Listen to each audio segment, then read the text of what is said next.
Why did my friend introduce me to Fingo? Because I'm in the talent business. Over the last 20 years, through the Africa Leadership Group, I've been on a mission to identify the most brilliant young people in Africa and to develop their talents and help them to find opportunities. And so they thought that I could help Q and his team to build their team. And since that journey, James and Q have become members of our community of talent, something that we call the Room. And the Chief Commercial Officer, Judith Bokongo, is a graduate of one of our programs at ALX. And they have a young data analyst who's working on their team, who's also one of our graduates. So I feel that this is absolutely sort of been part of their journey in helping them to build this organization. And today, I want to say big congratulations to you, Q, and your team for reaching this point to where we'll soon be pressing that red button to launch the app. Now, it's no secret that I believe that technology is the future for Africa. Why do I believe this? There are two reasons. First is I believe that technology is key to solving Africa's grand challenges and capturing its great opportunities. We have big challenges like healthcare, climate change, infrastructure, education, and we have to find ways to develop our agriculture, to empower women. There's so many challenges that we face as a continent of Africa. And technology is a way for us to solve these problems, because by 2035 we'll have the largest workforce in the world, 1 billion people who need jobs. And therefore, when we have a lot of constraints, we have to think unconventionally. We need to reimagine, we need to reinvent.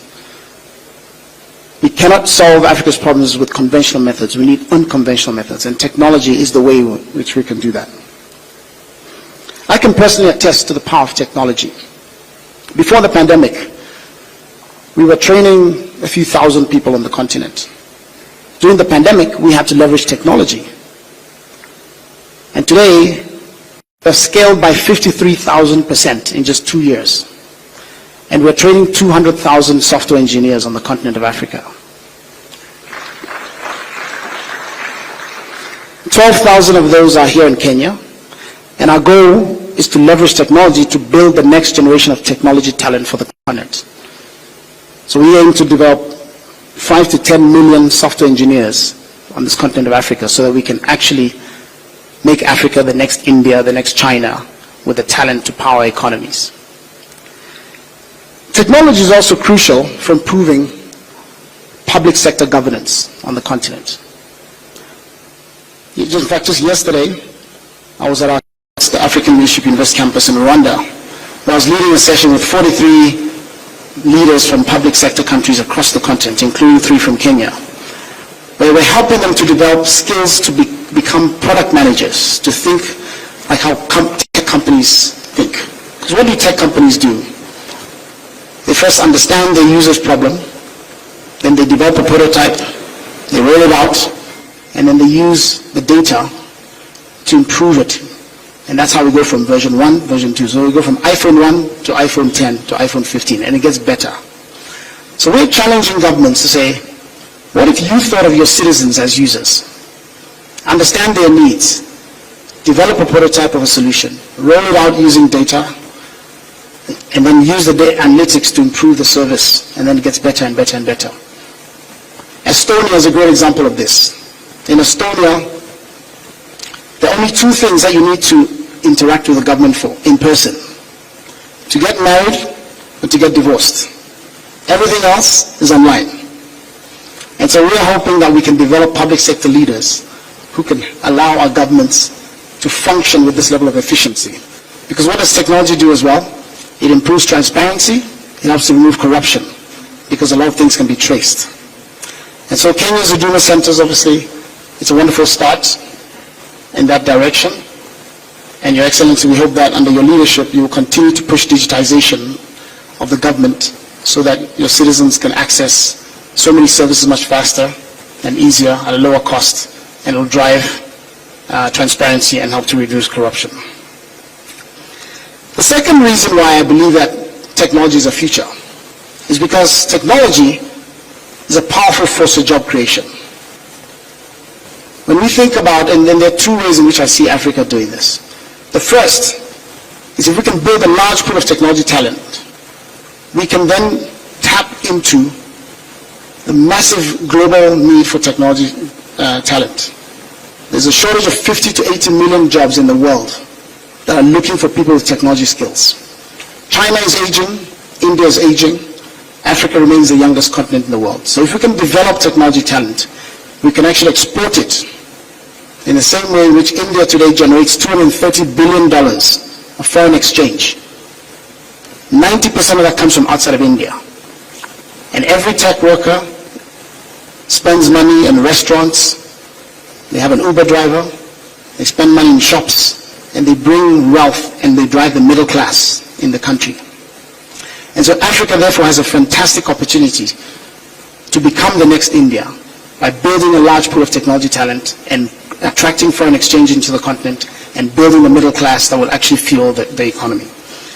And that's therefore real imperative for this continent that it's ours to lose.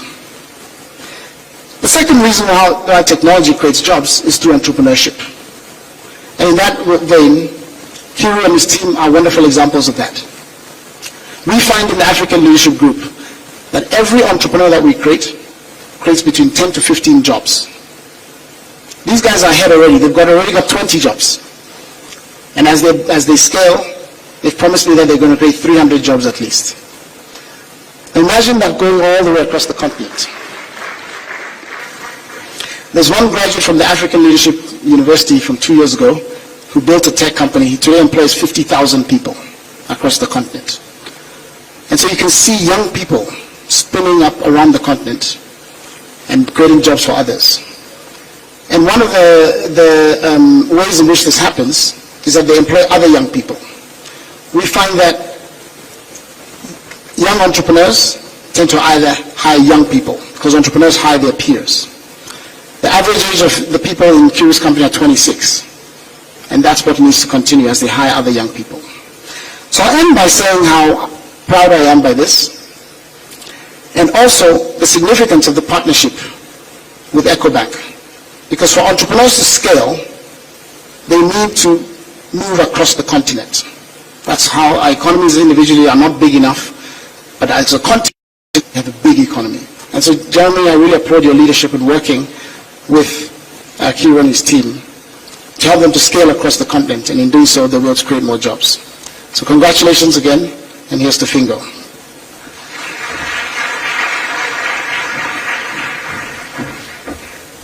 Thank you very much. Next, I would like to call upon the CEO for EcoBank Group, Mr. Jeremy Awori.